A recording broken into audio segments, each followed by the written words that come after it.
Guys, welcome to my YouTube channel. For today's video, gagawa tayo ngayon ng no-bake mocha cake. Una, meron tayong 6 pieces egg yolks. Large po ang ginamit ko. Dodorogin lang po natin ito hanggang sa madurog po ito lahat. Pagkatapos, nag-add na rin po ako ng 1/2 cup white sugar, 1/4 teaspoon iodized salt. Haluin lang po natin ito lahat hanggang sa matunaw po ang ating asukal. Kapag ganito na po, nag-add na rin po ako ng 1/4 cup canola oil. Nag-add na rin po ako ng 1/2 tablespoon vanilla extract. Mix lang natin ito saglit, tapos isunod naman natin ilagay ang ating 2 cups cake flour. Sasalain lang po natin para matanggal po ang buo-buo nito or lumps. Tapos sasalain na rin natin ang ating 1/4 cup cocoa powder. Isunod na rin natin ilagay ang ating 1 tablespoon baking powder. Sasalain na po natin ito para matanggal din po yung buo-buo nito para smooth po ang kalabasan ng ating cake. Haluin lang po natin ito ng mabuti, tapos ilagay na rin natin ang ating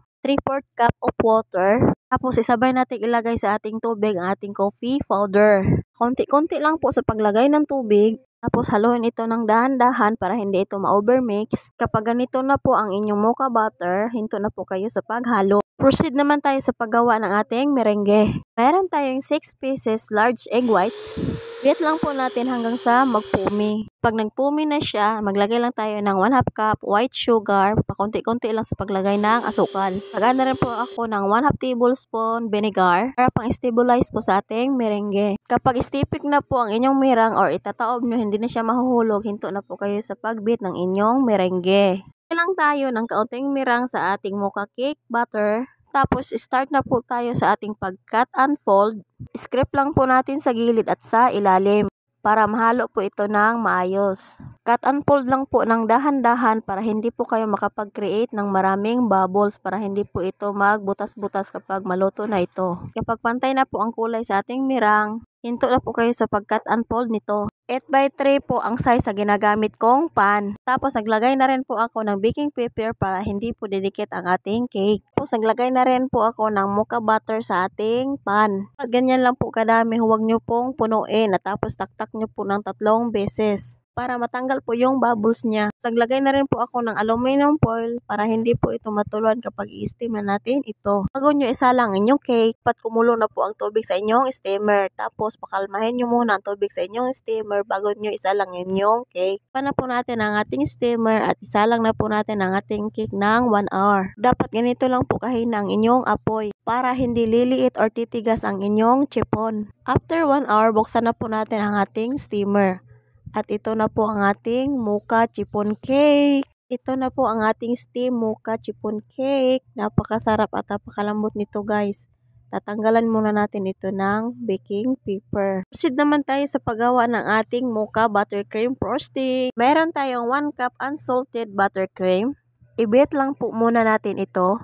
At kapag mag-lighten na po ang kulay nito, pwede nating ilagay ang ating powder sugar. Meron tayong 2 cups powder sugar. 2 cups po ang nilagay ko kasi medyo natatabangan po ako. Pwede nyo naman po siyang bawasan ng konti kung hindi nyo gusto yung masyadong matamis. Halo ko po muna yung powder sugar at buttercream para hindi po siya sasabog sa ating mukha kapag binibit na natin ito. Tapos naglagay na rin po ako ng 1 cup evaporated milk. Konti-konti lang po sa paglagay. Katapos ko pong nabit, in-script ko muna yung sa gilid. Tapos naglagay na rin po ako ng flavor 8 mocha flavor. 1 tablespoon po ang nilagay ko. Depende na po yan sa inyo kung gaano kadami ang ilalagay nyo. Tapos i-beat lang po natin hanggang sa mahalo na po ito lahat. At kapag ganito na siya, guys, okay na po yan. Napaka-stable at napakasarap nito, mga mi. Subukan nyo na po ito. Start na po tayong maglagay ng frosting sa ating cake. Nilagyan ko lang po ng kaunting frosting sa ibabaw para po filling sa ating cake. At pagkatapos, naglagay na rin po ako ng 2 stick dyan sa ibabaw para hindi po dudulas ang ating cake. Mga mi, hindi pa po ako professional baker, kaya hindi pa po gaano kakinis ang aking ginagawang cake. Pang birthday gift ko po ito sa aming bunsong kapatid. Pinakinis ko lang po ito ng kaunti, tapos nilagyan ko na rin ito ng design sa gilid. 1M po ang gamit kong piping tips para pang design po sa ating cake. Sa lahat po ng sumusuporta at nag-subscribe sa aking YouTube channel, maraming salamat po sa inyong lahat. At sa mga hindi pa nakasubscribe, please subscribe my YouTube channel at i-click nyo na rin po ang notification bell para updated po kayo sa susunod na video natin. Maraming salamat po sa inyong lahat. Naglagay na rin po ako ng cherry sa ibabaw ng ating cake para pang design lang po. Ito na po ang ating napakasarap, malambot na no-bake mocha chiffon cake. Kapag susundin nyo po ang aking mga tips, siguradong makukuha nyo po ito. Maraming salamat po sa inyong panonood. Please subscribe, comment, and share. God bless!